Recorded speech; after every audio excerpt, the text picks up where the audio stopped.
With more than 200 offices across the world, GHD is one of the leading engineering, architecture, and environmental consulting companies in the world. The company classifies its operation into 5 reportable divisions: water, energy and resources, environment, property and building, and transportation. The firm's outstanding results are driven by a client service-led culture, connecting the knowledge, skills, and experience of the people through innovative practices. In 2008, the multinational launched the Innovation Program, allowing employees in all areas of the business to transparently create, connect, and share. In this presentation, we'll discuss GHD performance based on its sustainable source of competitive advantage, the industry structure, the GHD SWOT analysis, and the firm's international strategy. While many organizations claim to value their people and treat them as their greatest assets, it is quite unlikely that this is actually the case. With GHD, however, it is rather apparent that they genuinely understand this through their actions and spoken values, placing importance on the safety, respect, and integrity of their people. So does GHD possess a sustainable source of competitive advantage? To answer this, we must explore the VRIO model and whether GHD satisfies the set criterion of the model. The question of value basically asks whether the resource is valuable to a firm. And in the case of GHD, it seems that they understand what it takes for people to want to work for them. They understand that in order to attract the best and retain the best, that they must create an environment whereby people enjoy the work, whereby they feel valued and appreciated for their input. GHD has a strong commitment to diversity and inclusion, which is portrayed through their flexible working arrangement offerings, as well as the innovation zone, which allows for employees from all over the organization to come together and collaborate on projects. It seems that people are learning and developing their abilities through this innovation zone, and to top it all off, 10 patents and numerous ideas have been successfully commercialized, thus creating value for GHD. The question of rarity is to be looked at next, which basically asks whether the resource is unique among competitors. An example of what GHD has been able to do to exploit the rare characteristics of their resources is through their mentoring program, whereby senior staff are given the opportunity to guide younger employees. It allows for graduates and younger staff members to develop themselves and learn things from the perspectives of the veterans, which is something that may not necessarily be achieved without the program. So rather than letting the skills and expertise of senior staff go to waste, GHD have taken the opportunity to properly make use of them and transfer the knowledge onto younger employees. Additionally, GHD's strategy is in line with Mountford's findings, as reasons for older workers to stay at work are known to be influenced by opportunities to teach younger employees, which has benefited GHD as it allowed them to retain their most experienced workers. Thus, they have taken something common among all firms, that is soon to be retired employees, and exploited this to allow for knowledge to be passed on to the younger generations to gain themselves a source of competitive advantage. The next criteria to be looked at is how easily imitable GHD's resources are to their competitors, the question of imitability. The main resource which GHD seemingly capitalizes on is their people.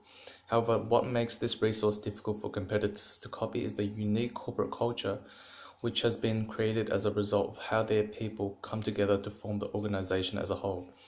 GHD possesses core values which lie within a commitment to teamwork, safety, respect, and integrity, and therefore they emphasize and encourage their people to have a say in organizational matters through collaborative operations, as well as showing respect towards their fellow co-workers and clients.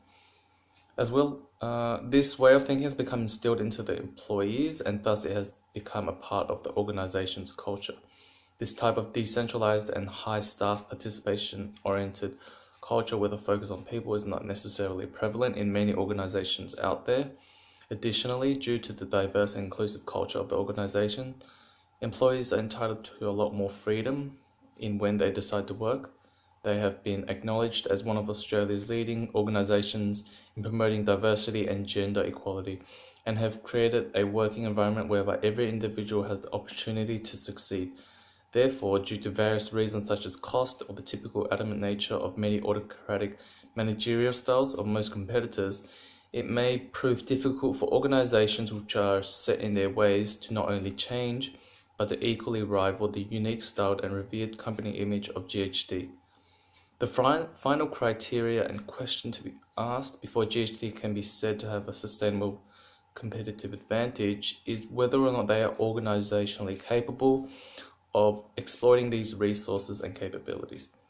As mentioned previously, it seems that GHD has been able to create a culture which allows for very high employee participation. They have enacted strategies to further empower this culture through specific training schemes, peer-assisted programs, as well as the innovation zone. This ability to capitalize upon their unique resources and capabilities stems from the leadership team's understanding of what it takes to create a source of sustainable competitive advantage, demonstrating their capabilities as an organization to exploit the firm's resources. It is also evident that GHD has sufficient funds and resources to be able to afford to deliver on their flexible options for employees. Hence, it is clear that the strategic management team has a firm understanding of what it takes to create a source of competitive advantage, as GHD has been able to achieve exactly this. Let's now have a look at the industry structure. Despite recent move toward consolidation, the engineering consulting sector is highly fragmented. In order to gain a better understanding of the market, let's have a look at the small and big companies separately. The small firms. In this market, more than 2/3 of all firms have less than 10 employees. These firms often specialize into the offerings and type of clients. In major countries, they're satisfied with the domestic clientele. On the other hand, the largest firms are truly multinational in their operation, and the top 10 firms command just around 11% of the global market. Therefore, concentration is still low, though entry barriers in terms of competition are rated high. This situation prevails because of forging relationships and establishing expertise takes time. Bargaining power of suppliers. In this industry, the major and most valuable asset is the highly trained and qualified professionals. It is argued that, perhaps more than anything else, the engineering consulting firms stand out from the others because of the most extreme significance they place on the quality and motivation of the employees. At the opposite, the bargaining power of buyers is quite low. In general, those companies deliver it on a market made of numerous customers for purpose of investment. As a result, the engineering firm have the option of targeting other customers or potential customers instead of spending too much time dealing with a difficult, uncertain, and financially weak customer. Let's now have a look at the threat of substitutes. The degree to which the engineering consulting services can be substituted varies quite a bit. That is, however, if one customers expand the concept of substitutions to include the option of simply deselecting or not buying the service at all. Finally, the intensity of rivalry among competitors prevails on the global market. However, it is also common to see cooperation ranging from informal alliances to formal joint ventures. On this slide, we listed the different competitors regarding the market they mainly operate in. We then separated the small companies from the largest and observed the respective strategies, strengths, and weaknesses. Regarding the small firms, we noticed that they are more likely to embrace the cost-based strategy.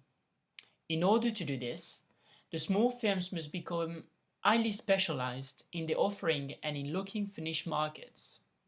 At the opposite, large firms are almost always international, and they are then structured on the basis of a value in service.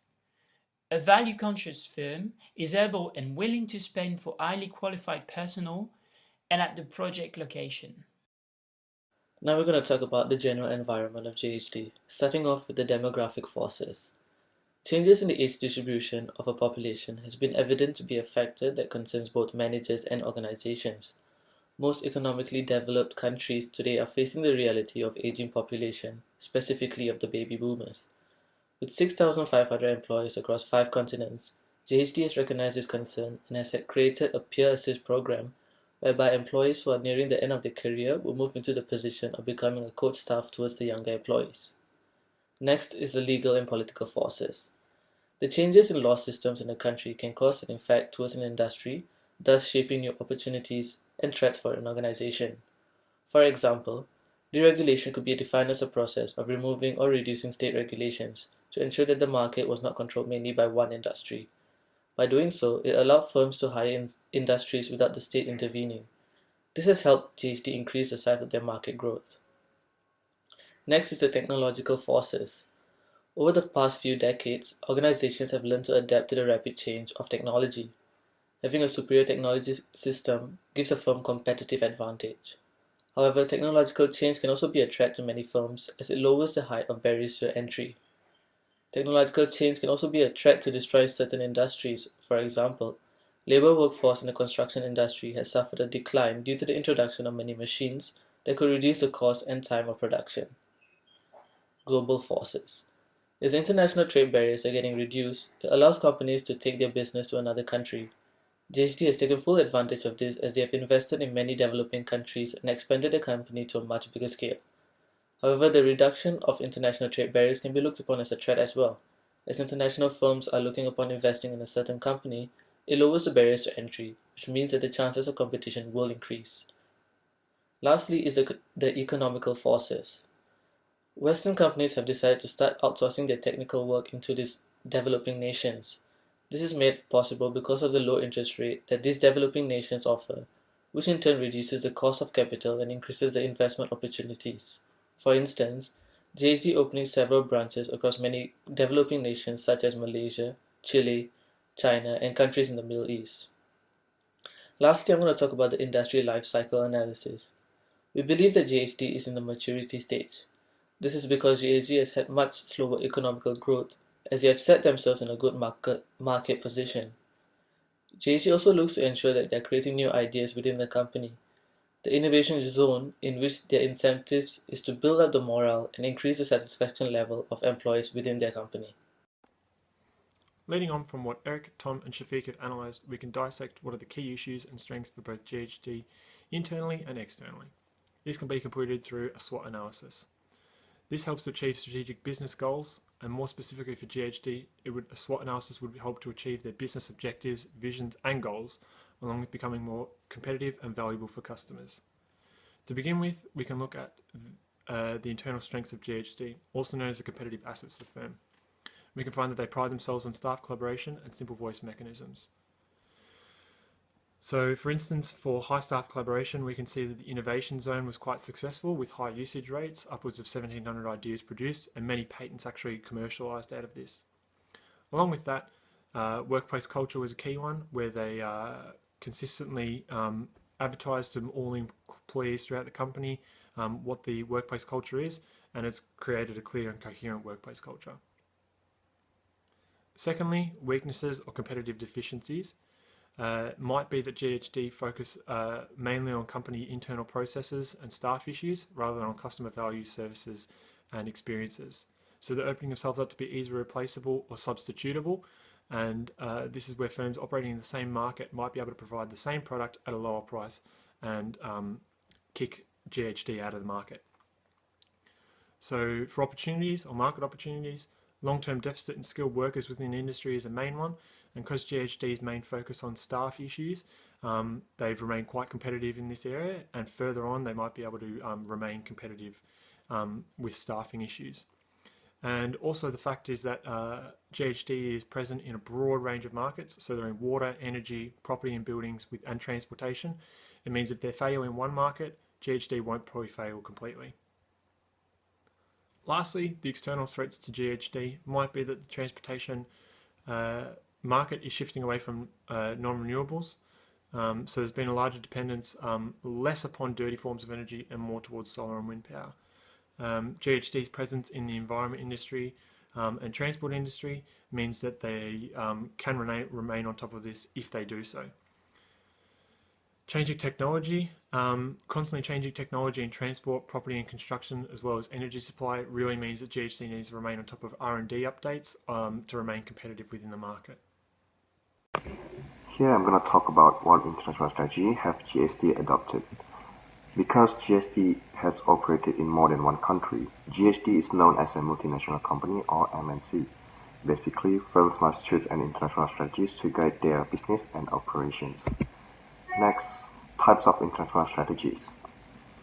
There are four main international strategies. The first one is global strategies. Second one is multi-domestic strategies. The third one is international strategies. And the fourth one is transnational strategies. However, these strategies involve with different approaches to build efficiencies and try to be responsiveness in customer preference and market condition across nations. In this case, companies such as GHD decided to choose international strategies. Next is types of international strategies. International strategies has often been characterized as a choice between a worldwide standardization and local tailoring, or as the tension between the economic imperative, or large-scale efficient facilities, and the political imperative, or local content and local production. It should be clear from the discussion so far that neither characterization captures the complexity of a firm's international strategy choices. A firm's choices in international strategy involves the search for competitive advantage from global configuration or coordination throughout the value chain. A firm may standardize or concentrate some activities and tailor or disperse others. For example, different product positioning in each country to allow standardization for others. Next, I'm going to talk about approaches of international strategies. The first one is to create competitive advantage through global diffusions. Firms create competitive advantage through global diffusion of the company's distinctive competencies where its local competitors lack these resources and the capability to integrate and effectively rationalize their value-added activities. Second one is the strives to build global brands. Third one is firms centralize their research and development activities in the parent country, but also tend to establish operations in each major national company in which they do business. Country units are allowed to make some minor adaptations to products and ideas coming from the head office. And international strategies is based on diffusion and adaptation of the parent company's knowledge and expertise to foreign markets. The knowledge of the project is developed at the center of the head office and transferred to overseas units. The fourth one is low demands for integration and low demands for local responsiveness. Basically, the primary goal of the strategy is worldwide exploitation of the parent company firm's knowledge and capabilities. All sources of core competencies are centralized. Next, why international strategies? Basically, the first one is the reason is GHD need to worldwidely exploit its parent firm's knowledge and capabilities. Second one is there's a pressure of local adaptation and costs are low. And the third one is GHD has distinctive competencies that local companies in foreign markets lack. Basically, there's virtually no need to adapt their products to the local market and the pressure to reduce the costs are low. And here I'm going to talk about risks of international strategies. The first one is lack of local responsiveness may cause estrangements towards local customers.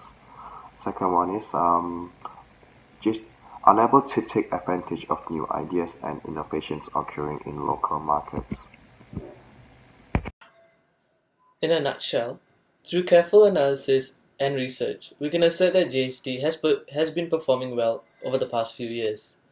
By using the VRIO model, we have determined that GHD does have a sustainable competitive advantage.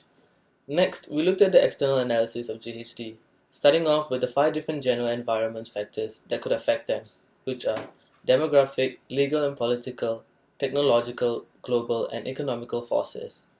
As we conducted the Porter's 5 forces analysis, it shows that GHD is in fact in a competitive market, which could be a threat. Employee satisfaction and work culture in GHD is one of their strengths, while inability to concentrate on customer value is identified as their weakness through SWOT analysis. Lastly, GHD has adopted the international strategy due to its unique core competencies that their competitors lack.